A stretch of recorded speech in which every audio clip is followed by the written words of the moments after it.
Shri Guru Charitra, Chapter 21. Guru Sthan Mahima. This chapter describes how Shri Gurunath, moved by pity at the sorrow of the woman, brings back the dead child to life. Siddha Yogi continued with the narrative. The Brahmachari consoled and comforted and said, "No one has come into the world to live and stay permanently. Death is inevitable to whoever is born. This body is perishable and cannot last indefinitely. The body is constituted of the 5 elements. When the elements mutually combine and take a form, it's called the body. Man is enveloped by the covering of illusion. It is called avidya, and he forgets his eternal nature. The body is just a vesture which the soul dons in its earthly sojourn.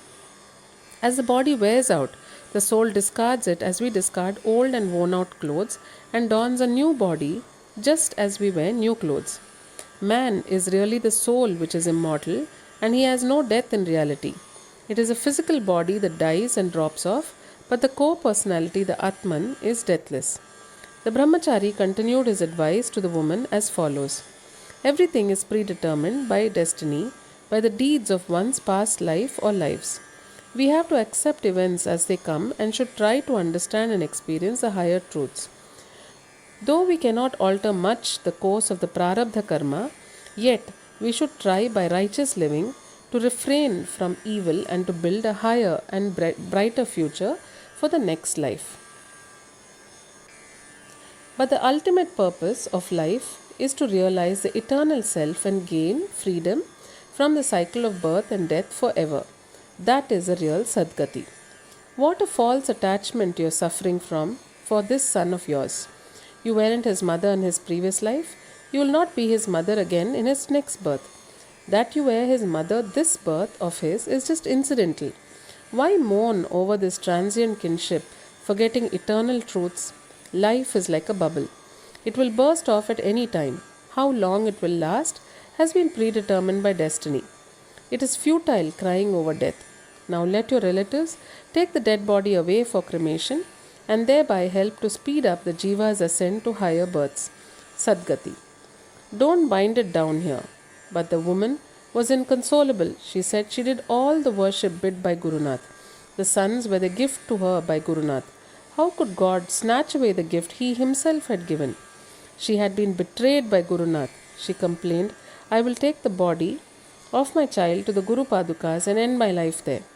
The Brahmachari then told her if her heart was so much set on her dead son's life, if she was feeling he could not live without him, she might take the body of the child to the Guru Sthan and place it near the Padukas and do whatever she wanted thereafter. The woman and her husband came to Guru Sthan along with the body of the dead child. She placed the body near the Guru Padukas and again broke into sobs. They sat down there. Meanwhile, as it was nearing sunset and as the woman remained so obstinate, the relatives and people who came to do the death rites of the child left. It was night, and the people, exhausted by the strain that they went through all day, fell asleep at that spot only. In the night, the woman got a dream. She saw Gurunath coming near her and telling her, "Mother, do not grieve. Nobody will ever get disappointed who repose their faith in me. See, I am reviving your dead child. I am giving him longevity." The woman suddenly woke up. She was doubting whether it could be true. But lo, as she looked at the child was opening his eyes. She put her hand on the body. The body was warming up. Thinking she was perhaps still dreaming, to make sure she woke up her husband. He was also wondering, unable to believe anything. The boy cried, saying, "Mother, I am feeling very hungry. Give me milk at least." Wonder of wonders, the woman's dry breast started overflowing with milk. The woman hugged her son to her bosom and suckled him with milk. The child became quite normal and healthy and was playful as he used to be. The couple fell prostrate at the Guru Paduka, shedding tears of gratitude to Gurunath. At daybreak, when the relatives and other people came there, hoping that the woman would have been reconciled by then and would hand over the body of the dead son for the rites, to their wonder they saw the boy fully alive and playing, and the parents fondling him with joy. They exclaimed, "What a mighty power is Gurunath, and how merciful and compassionate he is." Thus ends the 21st chapter of Shri Guru Charitra, describing the episode of the revival of the dead child. Glory to the All-Merciful, the Omnipresent, and the ever-responsive Gurunath.